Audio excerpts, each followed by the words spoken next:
Thank you for joining us again. Here on stage we have another really exciting session. This is the one that I had actually prepared for, so that's good. Again, my name is Keary Shandler. I work in academia and also in business, and that's why I've been chosen to moderate this session, because I've got a lot in common with what we're going to talk about today. Our session is entitled Business Opportunities and EcoLiteracy in a Zero-Waste Circular Economy.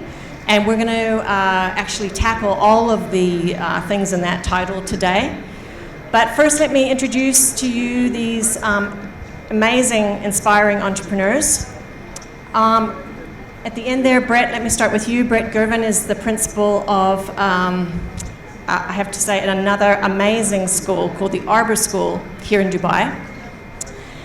Brett leads a really dedicated team. They have a vision to create a learning community which basically wants to make the connections between ecological and human systems. So this is a hugely fresh approach to education here in Dubai, and it's really exciting for me to see something like this in our market.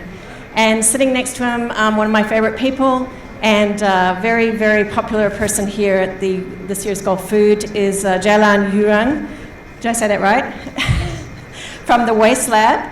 If you haven't already seen the Waste Lab's participation here at Gulf Food, they are doing some amazing work with food scraps, with demonstrations and workshops, and also a citywide initiative to try and reduce the food waste that we have and really turn that into soil, really beautiful, healthy soil. They do that through composting. Now, Ceylan has a business partner, Laura Hussein, who's also probably somewhere here. Hi, Laura. And they have the most amazing titles. Besides being co-founders and entrepreneurs and CDOs and CEOs, they also tell everybody that they are soil builders. So I think that's a pretty cool title. And then last but not least, I have Daniel. Daniel Solomon has started this company called EroeGo. And EroeGo are also really synergistic with the Waste Lab in so much as they're fighting food waste. But how they're doing it is a slightly different approach by sort of rescuing groceries. Groceries that are perfectly fine to eat. They still offer incredible nutritional value. But why they're not used is because we have this stupid idea in our head that because an apple isn't perfectly green or has a blemish, or a banana or any other produce is not how we deem it to be perfect enough to buy, we have this cosmetic filtering problem, right? And so Daniel goes ahead and says, no, that's not good enough. We're going to collect all of those groceries from supermarkets and other places, and then we're going to make them accessible at a reduced cost to consumers. And he's going to tell us way more about that, but essentially that's what you do, right? Yeah, good. So what brings us all together is a really interesting thread, and that's really that we're all four of us are involved in the education of some sort. I'm in academia and I'm a student and I love learning, and of course, Brett's job is obvious. He's most definitely in the education field. But there's another element to education I think that's really interesting. And Brett, maybe we start with you, but I think how the Arbor School does, how your school is structured in terms of your learning approach is really fundamental and your outcomes, right? And every part of your organizations here has this element of experiential learning. And we know that everybody has different learning styles, yes, we know that, but how do people learn, and what's the most effective way people learn? And I think you've really nailed that in terms of how you approach. So maybe you could talk a little bit about the how that you're using experiential learning in your school and how that's playing out. Certainly. Thank you very much. I think the title is interesting of the chat because it's about eco-literacy, and that's a word that I don't think many people use or are familiar with. And as an educator, you as you know in academia, you start to get really nerdy about the words, and sustainability and environmental education and education for sustainability and eco-literacy aren't synonyms, they're different things. So eco-literacy per se is about understanding fundamental ecological principles and then using that to create sustainable human communities. So we get quite particular about what the word is, and then out of all that you have to think, right, what structures do we need? What do the lessons need to look like? What spaces do we need to have in the classroom? What experiences do the children have to have in order to change their mindsets? And I think we're kind of almost at opposite ends of the spectrum, because I'm starting with the raw product and trying to change them, whereas you're picking up the sort of end products and trying to make us understand that we can use those in better ways. So really, really importantly is this is not greenwashing, right? Recycling is a fantastic thing, but it's after the products have been produced. We're trying to get right back to the source here and say we need to change the children from the ground up so that when they exit from my school, like, they don't get a gold star for recycling, it's the default mode. You know, how are we still considering children to have a job of switching off the light? You might have children that they have a line leader and a light switcher offerer and a tap turner offerer. How are those still even things? But that should be default mode. If it's not default mode already, then we are in trouble. So the idea from our school is to try and educate so that we change from this anthropocentric view, humans at the centre, to an ecocentric view where we are a part of the network. And so experiential learning is then really important because it takes that, we know how to teach stuff, right? We know how to teach reading, we know how to teach maths, we know how to teach science, but unless you can connect that to an authentic, transfer your learning to an authentic context, then it's not really useful knowledge. So the experiential part is about taking it from knowing to know-how. And so that's what it would look like. So the youngest ones, yes, they're playing in the mud. Yes, they're outside playing with animals. Yes, they're working in the gardens. But it's really just transferring the knowledge or loading up with ammunition so that when they get slightly older, they can transfer the knowledge.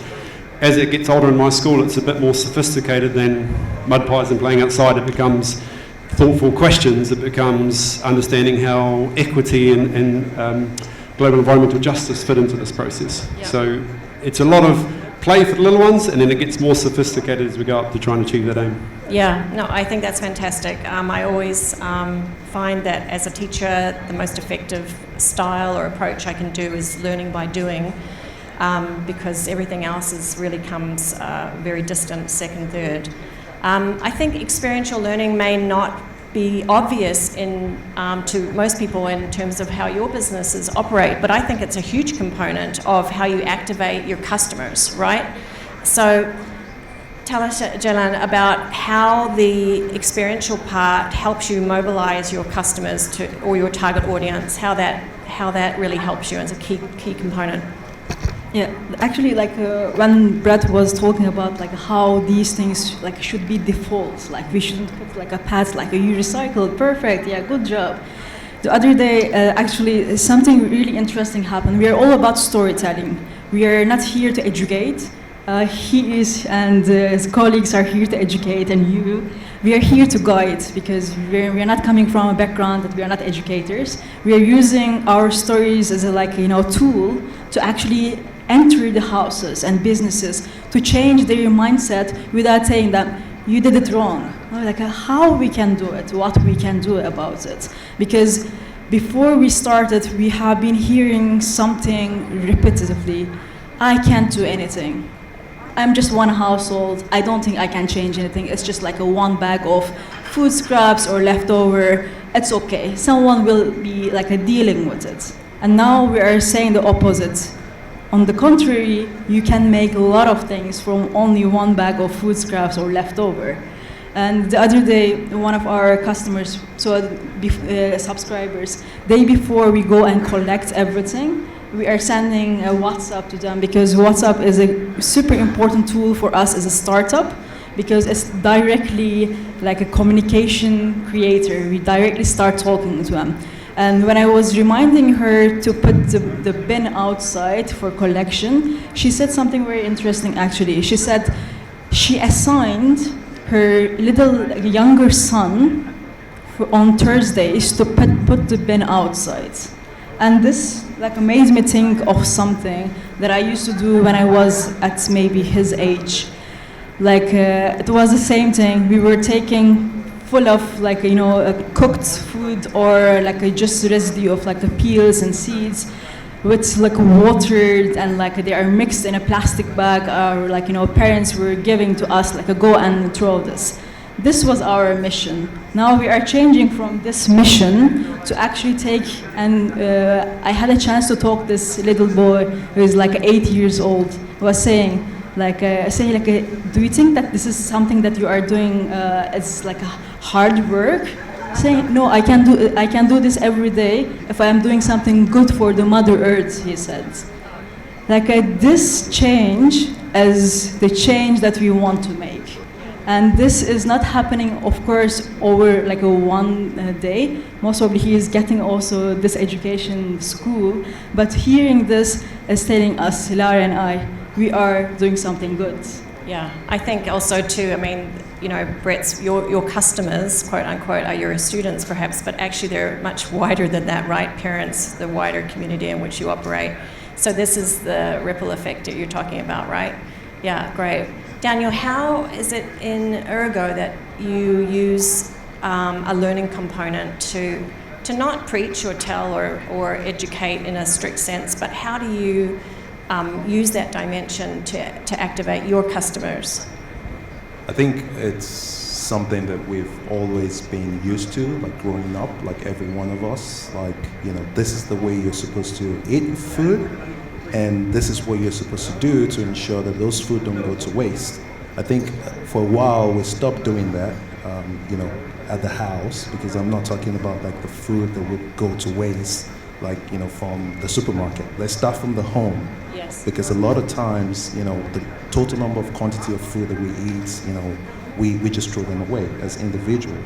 So you see a lot of like, you know, people and also like customers, we call it a community, who are buying from us. They're like, we have these conversations at home with our kids to kind of start telling them, don't ask for a lot of food that you can't eat, right, so you don't throw it away. Right. And so it starts from there, like those little seeds that, you know, it's been planted by parents. And when they're able to have those conversations with their kids, you know, it builds in the household, which means they start being conscious about, like, you know, how many items they actually buy when they go to the supermarket that would end up, you know, costing waste. So what happens from that education is, you know, there's a conscious element from the kid, from the parents, which is the household, you know, in general. And that plays a vital role in building that, you know, education aspects that you're talking about, which, you know, they both talked about, which is very, very vital in really helping to reduce food waste at the home level. And I think that, you know, in the community, you know, that we call the community, the people who really care, is the most important elements. And they start changing their habits. So a customer, for instance, would say, you know, when we do those events where we speak to the, you know, their kids, they're like, you know, go speak to Daniel, you know, what he's working on, and say, tell me about this, you know, broccoli, you know, and the kid is like, I don't like broccoli. And then they say, oh, you don't like broccoli, but, you know, broccoli is really good for you. And he said, but I don't like it. I said, I don't like tomatoes too, you know, but this is what I do, and, you know, to ensure that, you know, those tomatoes that I don't, you know, like, I don't eat a lot of it, or, you know, I just ask for a little bit, so I don't ask for a lot that I'm going to waste. And then the kid's like, oh, I see it from that perspective, right? And it's like, well, but I really still don't like broccoli. And I'm like, well, you know, a lot of people globally, like if you count everybody in this room, everybody has one thing they don't like.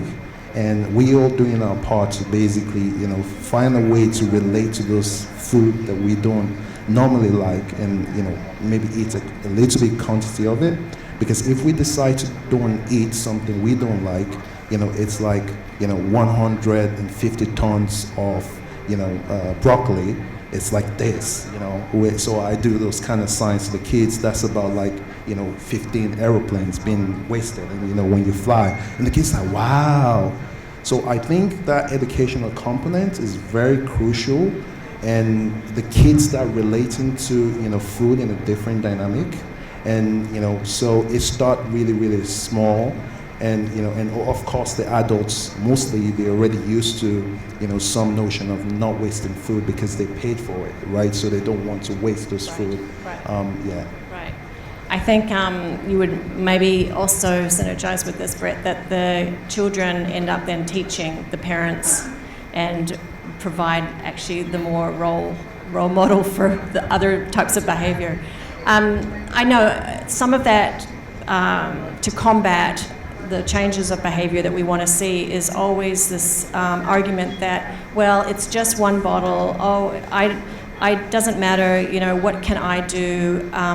If I recycle this is just one act, and the bigger problem is so overwhelming that I'm not really making a difference. And, that's the situation and the narrative I get a lot in my classrooms. I can see all this recycling and stuff, but I really don't believe that it goes anywhere, and this naysayer type of thing, right? And I say, I understand that. And climate anxiety and feeling like you're just one drop in the big ocean is a real thing. But the role modeling is an important part of that as individuals, but also as businesses. And I think there's some additional credence we need to give for what we deem as purpose-led or purpose businesses. First of all, the clue is in the name. It is a business, it's not a charity. And the other thing is that if it's purpose-led, then why is it any less than any other type of organizational business model that we may know? And I think we have a little bit of a battle to still achieve the credence of purpose-led businesses, right? So, you're not a charity, you're in business. Of course, business, the whole model is you need to have margins and make profit. We shouldn't be ashamed of being in business to make profit, but there's a lot of other value that doesn't directly fall on a quarterly financial statement that isn't readily measured, is what I'm saying. So there's value created at a number of different levels, and I think that has to increasingly show up when we're looking at the type of businesses that you're creating. So back to you, Brett, in terms of the value creation. I mean, you can go as long as you can go, right, in terms of how you want to extend that. But, how do you try and overcome that? Well, we're not a sort of hippy-dippy, tree-hugging, green, whatever. Nothing wrong with hippy-dippy, but, really, we're here in education, and we are a business, right? So how do you combat that? So many parts to that. First of all, like when you picture hippy-dippy, you think kids playing in the mud, running around, having a blast, carefree. Like, what's the opposite? You want them sitting in rows, sat up, staring at the board when they're 5 years old? Of course not. So in a way, I'm glad when people say that about me, but just because I'm eco-literate doesn't stop me from being literate. So number one is purpose doesn't mean that we forget the other bits. Secondly, profit's a measure of sustainability, right? If I'm not profitable as a school, we're a profit-making school, it's a measure of sustainability. It doesn't mean I have to, again, trade off one against the other. You can have both, surely. I want my cake and eat it too. So if we're not profitable, we will be out of business in a year. So I have sort of two masters to hold on to. Parents struggle with that a little bit, to be fair. I understand that because, it doesn't gel well with a social good like education, but it's a measure of sustainability. Thirdly is I'm too small to make a difference. That's an important one in education, particularly because we have a no disasters until age 10. There's no point teaching a 5-year-old about global warming or the disaster of global warming. There's no point teaching them about coral bleaching because they don't have their centre of power, their location of power is too far away. They have a learned helplessness, and if we keep doing that to them, they will learn helplessness. So we create small actions that they can do. So we compost locally, or we recycle our food scraps. We do things where they can have success. And then I think if I come right round to the business part of it, I'm sorry to say, but recycling is too late. Recycling is the end of this game. This is about the circular economy. This is changing. So my children aren't there to learn about recycling. They're not there to learn about how to look after animals. It's not a farm school. We are trying to change them from an anthropocentric worldview to an ecocentric worldview where we are part of this, and therefore what's good for me is good for the environment, is good for business. And if we don't change that mindset from the ground up, then we will always be trying to rescue this with recycling. It is too late for recycling. The bus is already off the edge of the cliff, right? We talked about this. So we actually need a change in our economic models. We need a change in our governance models. We need federal level intervention to say, no more plastic, no, recycle the plastic, no more plastic. And I'm not silly to think that there's utopian decisions where we just make that and everyone's happy. I understand that, so there's probably some trade-offs in there somewhere. But an education system where schools can just bolt on bits like, oh, it's Sustainability Week, let's have a green council and someone that can be switching off the lights this week and we'll make sure we bring all our bottles in. Like that's a bolt-on, that's like World Book Day.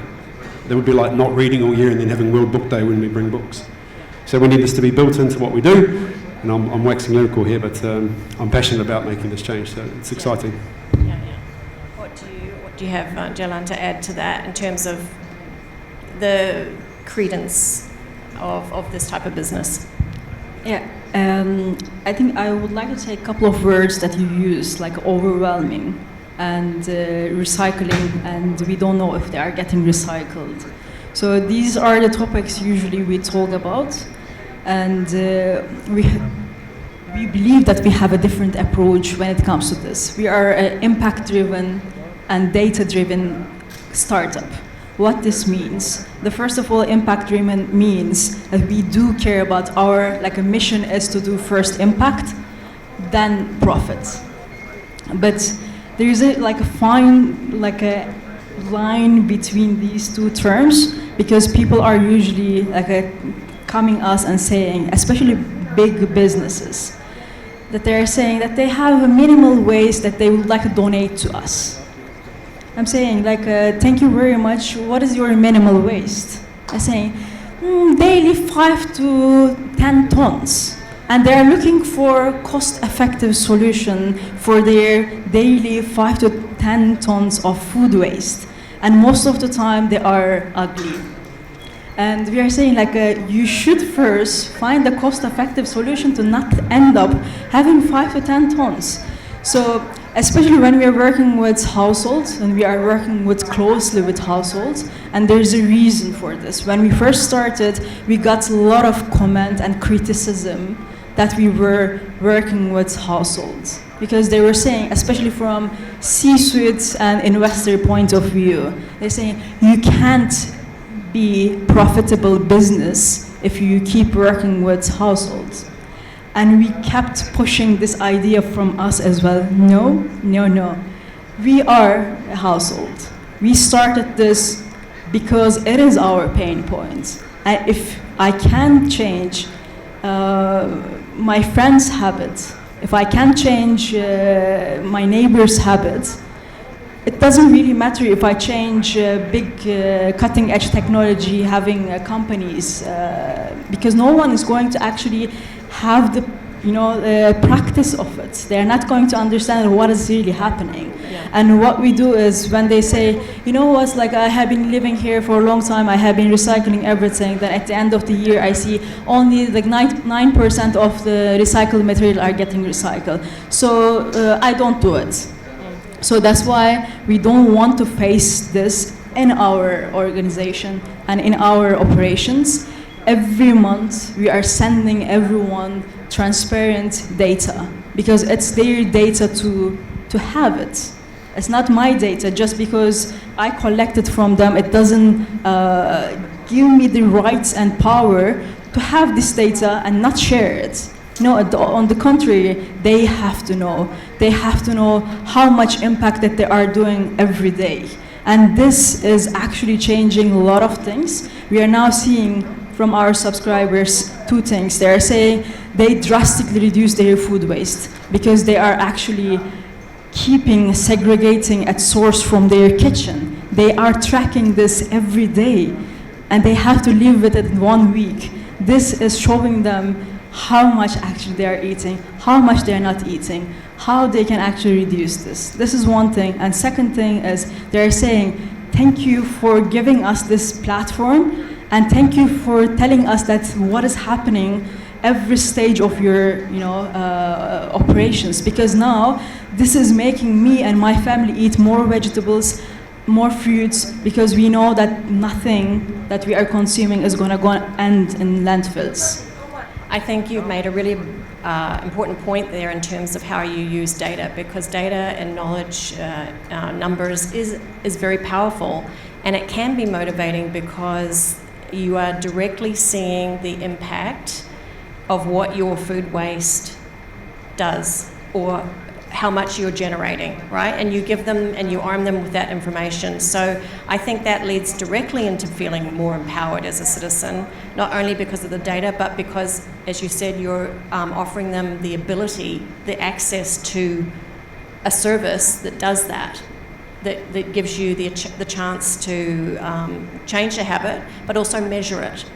Because if you're not measuring it, then you're really not doing anything, right?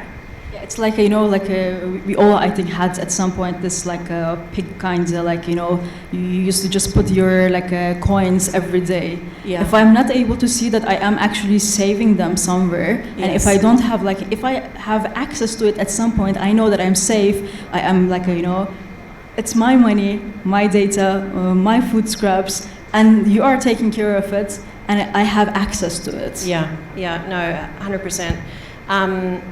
Daniel, how do you use data, or how do you use the measurement to make sort of your customers more empowered or feel like they're making a difference? Is there anything that you use there to build up the I think empowerment side? before that is more, you know, when I was listening to, you know, what you guys said, you know, about making sure that the information is very, very clear to the consumers. Transparent? It's very transparent. Makes a lot of sense, because why do people say, you know, you're doing an eco business, why shouldn't you be doing something else?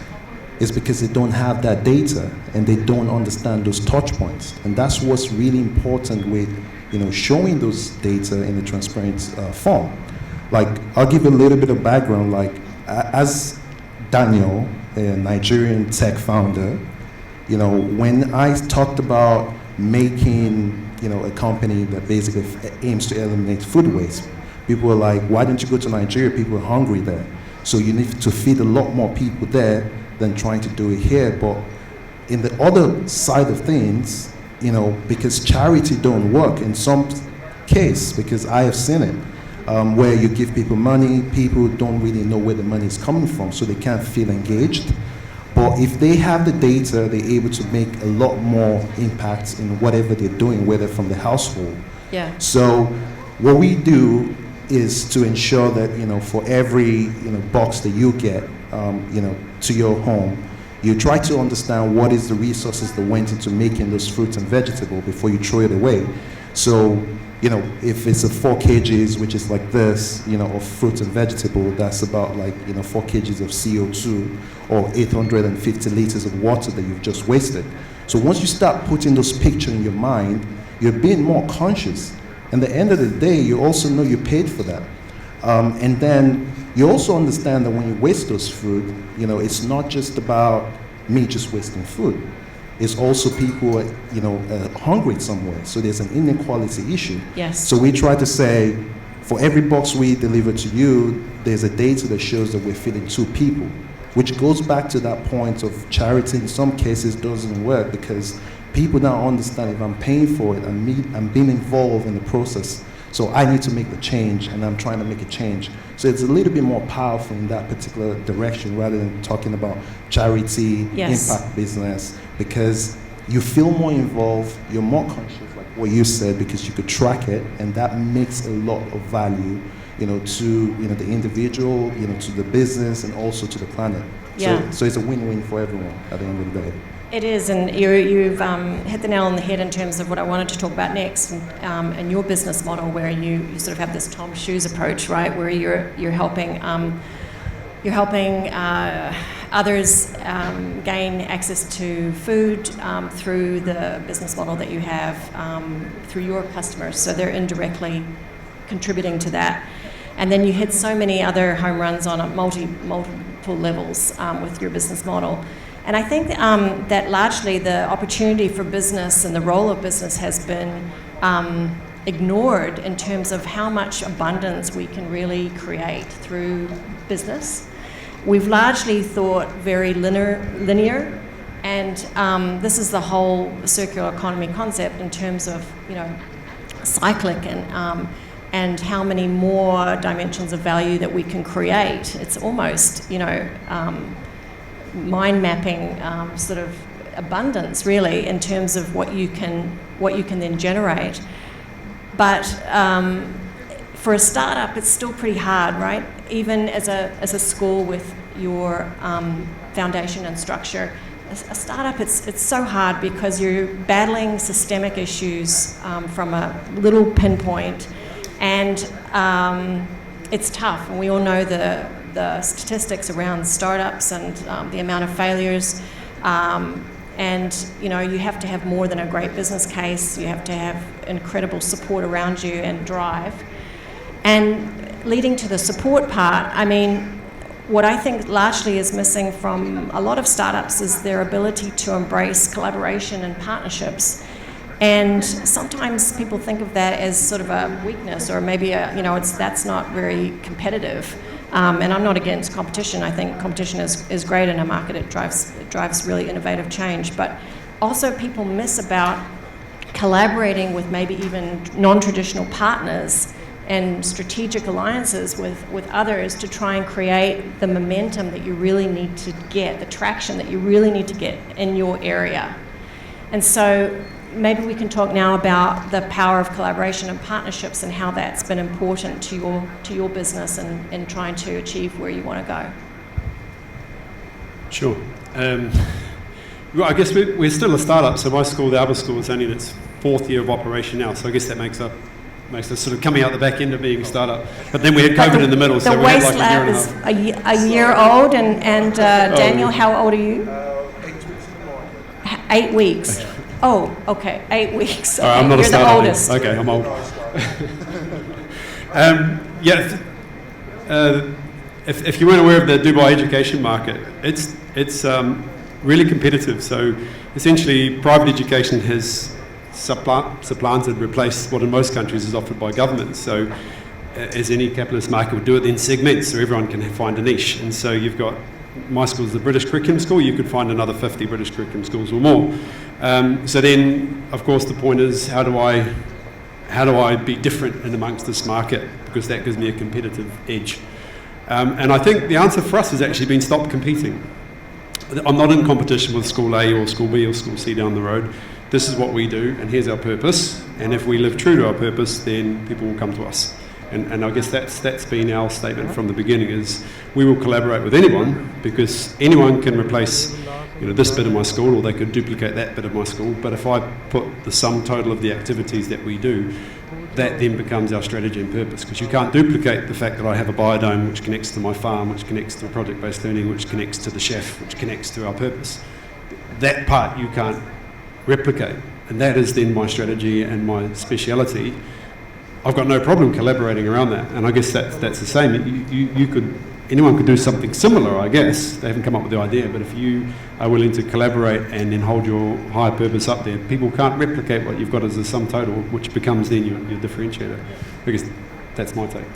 Yeah, and I think also what I love about what I've read on the Arbor School is that you sort of look for so many opportunities to engage with your community through your parents' cafe and through yoga and through, like a store, like a little souk. And I mean, you're really trying to expand your value in so many different ways. And that's really a nice service sort of orientation. Well, more than service,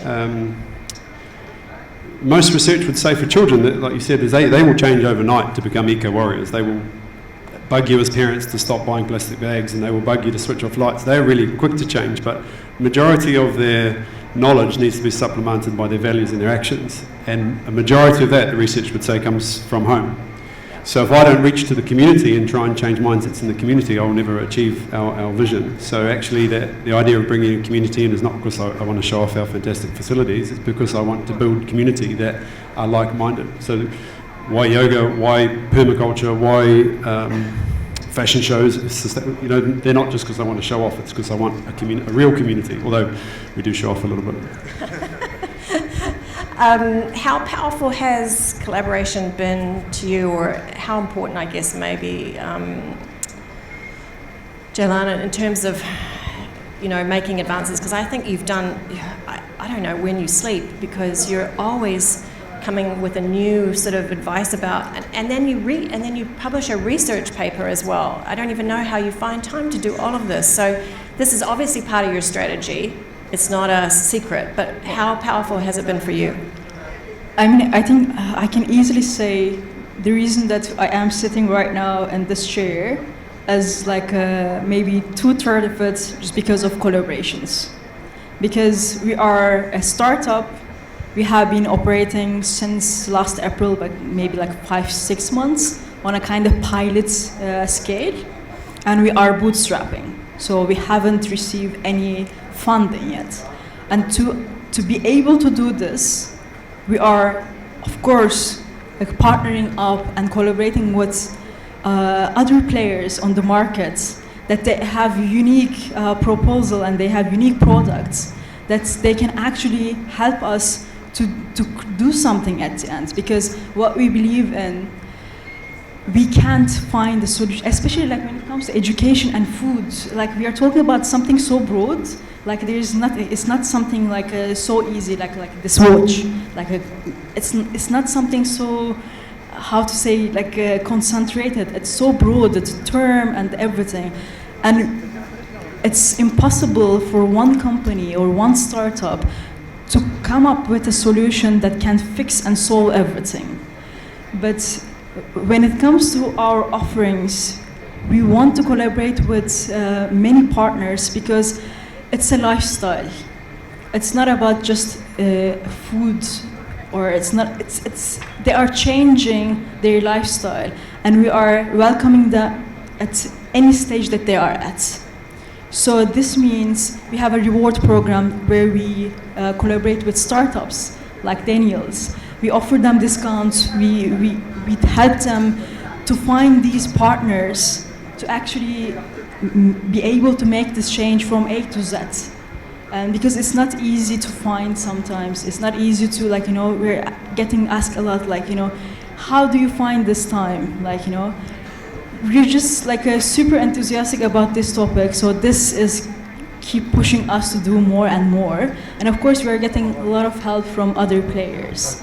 And I think nature of our business, it's not just about composting. Our main aim is not just to compost everything that we are collecting. Sometimes we are collecting edible foods, and we don't have heart to just compost everything that we are getting. So that's why we are collaborating with Food Bank to do donations, and soon we will be ending up getting a lot of agri-fruits and vegetables, most probably. And why do I need to invent the wheel, or why do I need to put so much pressure on our operation to also try to find a way to do something about agri-fruits and vegetables? He is doing it. Why not I channel everything that I'm getting to him, and he has a unique solution for this. So that's why I think the collaboration are the key. Like, we cannot not collaborate.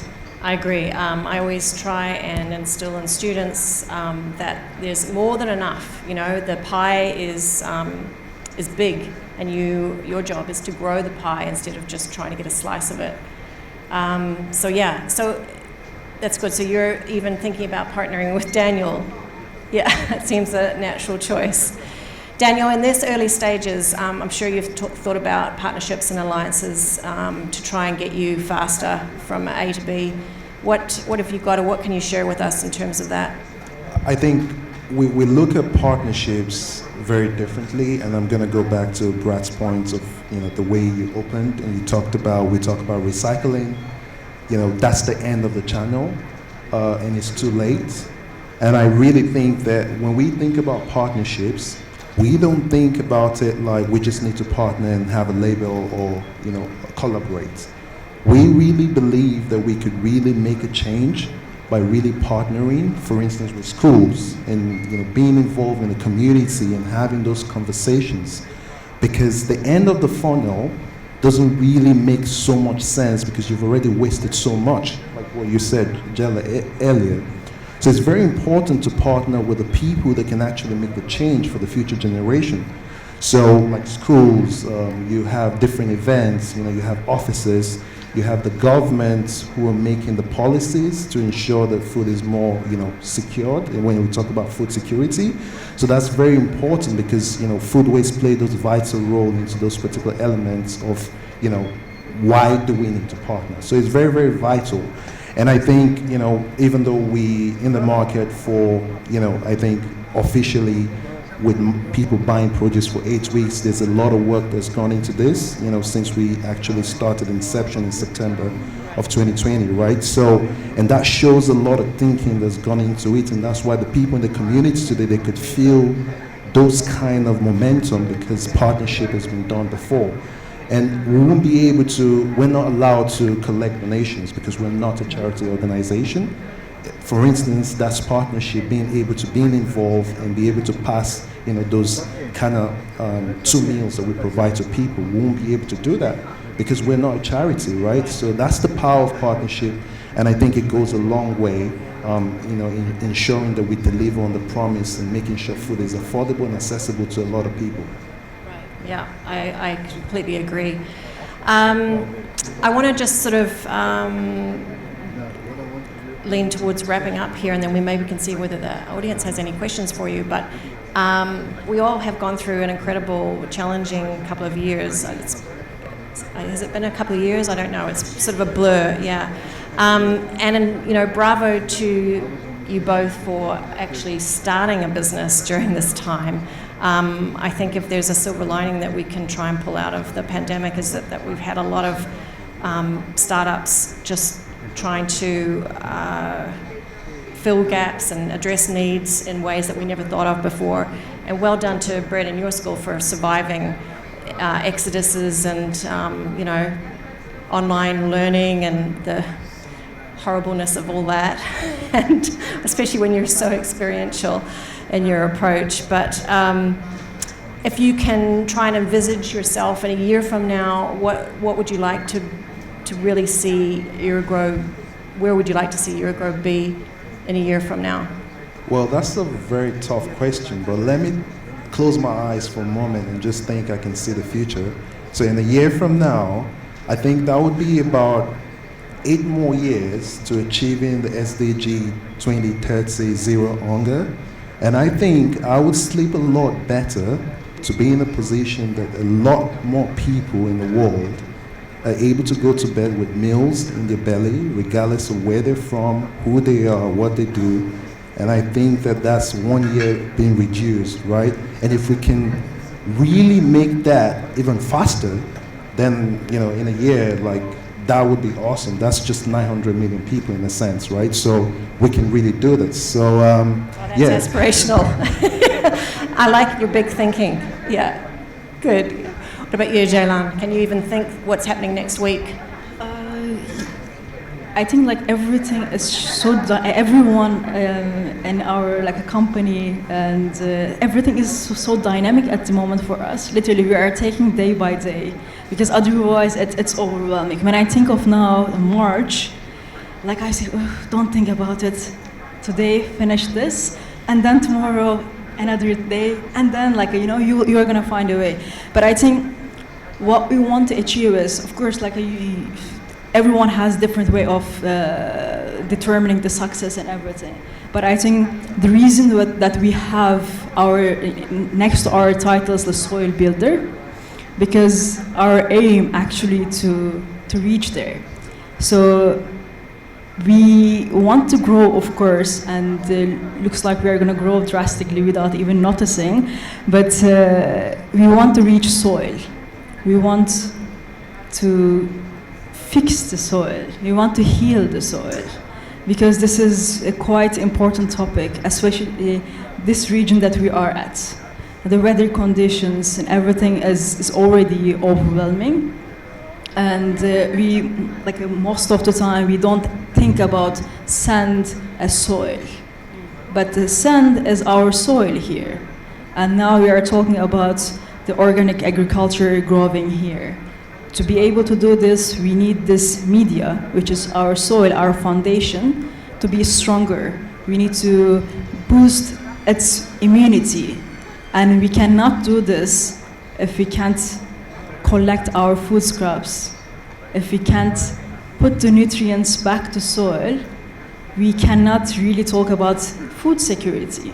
You know, like you were saying, like it's been a couple of years that, like, you know, we are all like, you know, we don't know what's happening, but we all know that we need to change the way that we are living, the way that we are thinking, the way that we are disposing.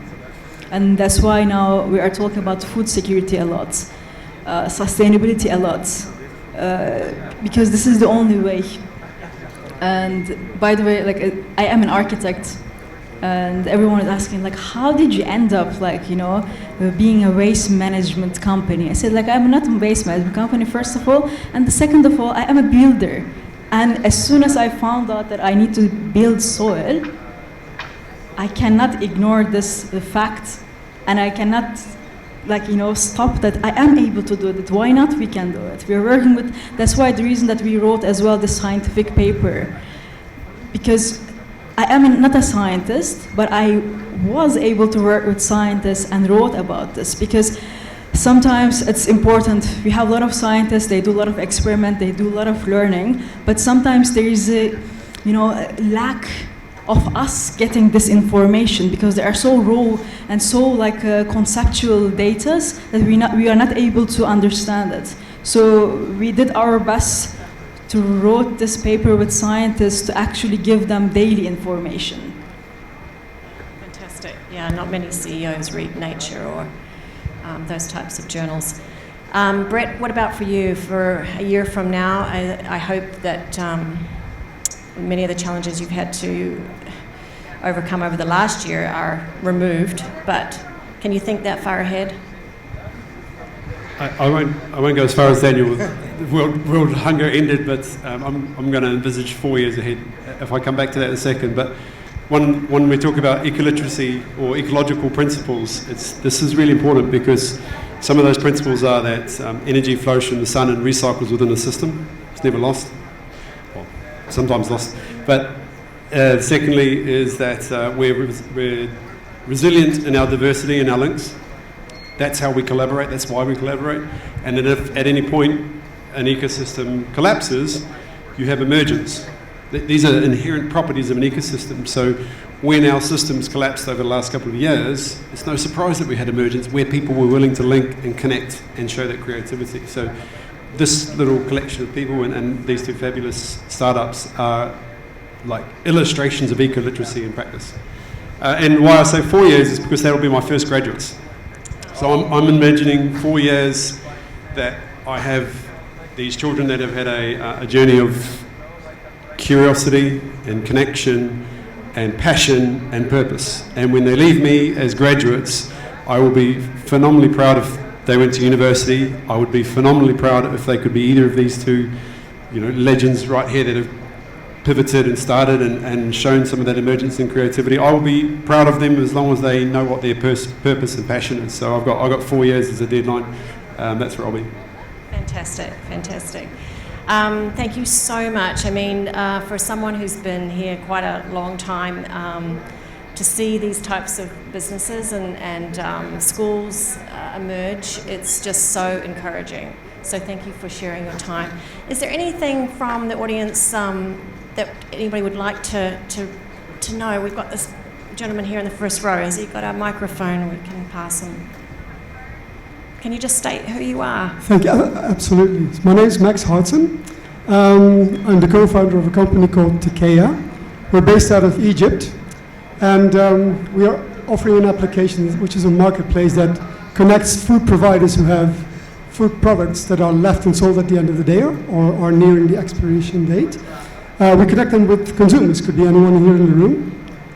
So we started in 2020. We were last year, 2021, able to save 30,000 meals, offset 75 tons of CO2. We have over 500 recurring customers, but as we discussed the problems, we're running a business, right? And we're on this crossroads of doing good for society, but also doing well as a business. I've been listening to all the talks today as well about NFTs, crypto. It was very dynamic. It was very like a speed train, it felt to me. What I'm listening today, I mean, what we're all doing here is amazing. I remember the film called Don't Look Up. It's all about that, right? This is really what it's all about from my point of view. My question, and what we're facing in the Egyptian market, is the behavioral change. So that's the educational part. So the behavioral change on both the food provider side as well as the consumer side. The question is, are we using technology enough? I want to ask you guys, are we using technology enough in order to educate and make that behavioral change, which I'm sure, Brett, that is a very slow process, right? But it's it's an emerging problem. It's a problem we have today.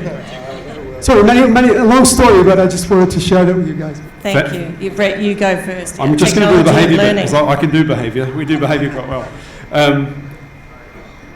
Strange enough, behaviour, if you had behaviour, values, attitudes and beliefs, behaviour is by far the easiest one to change, by miles. If I draw a line in the sand and I hold it consistently and long enough, behaviours will change. Right? So, in my school, if I said, well, you're no longer allowed to walk on the left, now you have to walk on the right, we would hold that line and we would enforce it until behaviour changed, particularly with children, because they're a bit more malleable. If I had to try and change their values, attitudes and beliefs, that's a much, much longer process. So I guess to create behavioural change is we need someone who's willing to draw a line in the sand. And so bottom up, we can do it, but in reality, the fast change, behavioural change, is going to be top down. That would be my statement if you want fast behavioural change. The attitudes, behaviours and belief, that'll come slowly through education, and that certainly is a slow burner. In terms of technology, I'll pass to these two. All right, thanks. If I can just add something. Oscar, how long do we have? He's gone. Okay. Okay. Yeah, no, let's address this. I think also just because I know you're going to talk about the technology you use at the West App, but I think technology has an incredible important part to play, but I don't believe that every answer, the silver bullet, will be technology only. I think that, as you've said, Brett, a large component of where we need to be is going to be based from behavioural change. That's what I meant. So can we enhance that by using technology? I see. Yeah? So my answer would be, it's also kind of really personal answer, Frank here, that we're having conversation. When you ask, are we using technology enough? I was saying, we are using too much. So I don't want to shoot myself in the, my legs here to talking about that we're like, technology is not good, we are using it too much. No, we need technology, but technology from our point of view, sometimes, and so far, was this thing that it cuts this connection between our soil and our food and everything. All of us most probably using technology in our operations and everything. I think, yes, we need technology to optimize our operations and everything, but we don't need any more technology to have this connection. Sometimes we are struggling a lot when we are pitching. What is your technology? I'm saying my technology is my soil. Technology is our connections to human beings, our subscribers, the impact that we are doing. We cannot do this with technology. I am not a robot, so I need this human touch back in my operation, in my concept. Of course, now we're still an early stage in our startup and our operations. Later on, definitely we will be using maybe softwares and the technology and everything, but I don't think we will ever give up this storytelling and what we are doing at the end. Because if we give up this, because to be honest, we do believe that now everything is revolving around, especially food, is technology, drones, machines, indoor farming, hydroponics and everything. Super, let's do it, let's have them more and more. But when we are having this conversation, let's not just focus on these. Let's not just invest in these, because we are forgetting about what is happening outside, Yeah, and I think I really agree with you. The use of technology is overemphasized. The reason is we lost that connection to food, and that's why you have the ugly problem in the supply chain, and that's why the food system is broken. So the big machines with sorts, the carrots, it's just too big, you can't process it, so basically we put it to the side, and those are the ones that we call the rejects. So in as much as technology is beautiful and it helps drive efficiency, what's more important is us as humans to connect back to the soil and to to the actual food produce.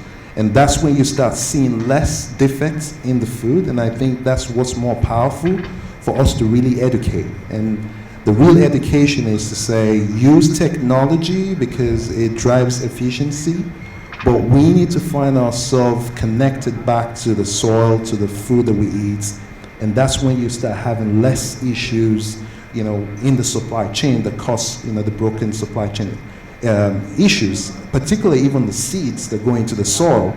Now, I speak to some farmers who say the soil that goes into the ground are modified in a way with technology, so you don't get the perfect nutrients that you want because it needs to bring out a particular fruit or vegetable in a perfect form. And that causes a lot of issues that basically would, down the line, right? So I think technology is great, but first, if I was to talk, as a farmer or in a farmer's shoe, is to say we need to connect back to what we grow and how we eat it and how we process it. And we could build that into technology, and that becomes more powerful because the technology doesn't do our job for us but we actually tell the technology, this is how you're supposed to do it. So technology is supposed to have a soul. And that's what's not happening now, that when we design those machines that will sort out, the ugly produce out as an example, we will train them to actually take those rejects and actually put them in the supply chain. And I think that's what becomes more powerful as we educate more people to really become more conscious about how they produce, consume, and also just live their everyday life. Conscious being a good word, yeah. One thing when we're teaching children or we're choosing in education to use technology or not, and again this is a little bit word nerdy, but technology is not computers, right? Technology is the study of technique. So the very first thing that we ask teachers to consider, I would ask them would say, if you want to do something, what function are you trying to fulfill before you choose the form? So form always follows function. So if the function you want for your business, and I would not ever try and pretend to tell you how to do it, is to reach more people, then what form will fit that? It might be low tech, it might be storytelling, it might be high tech, in which case then yes, the answer is yes, you can use it. But I guess that when you say how can we change people's behaviours, the question is what function do you want your tech to do before you go out and say can we use tech? Because the answer is always yes, it's just whether it's a low tech solution or a high tech solution. Thank you, Brett. I think we've well and truly run out of time. I know there's a few more questions here. Listen, I would really encourage you to reach out to any one of these fantastic entrepreneurs. Their details are online on the agenda, and Brett Girven is from the Arbor School. Again, Ceylan Uren is from the Waste Lab, and Daniel Solomon from EroeGo. Listen, they're all over social media. They've all got great pages. They're all fantastic examples of what can be built out of a desert here. So well done to all of you. Thank you so much for sharing your time, and congratulations. Thank you, Keary. Thank you.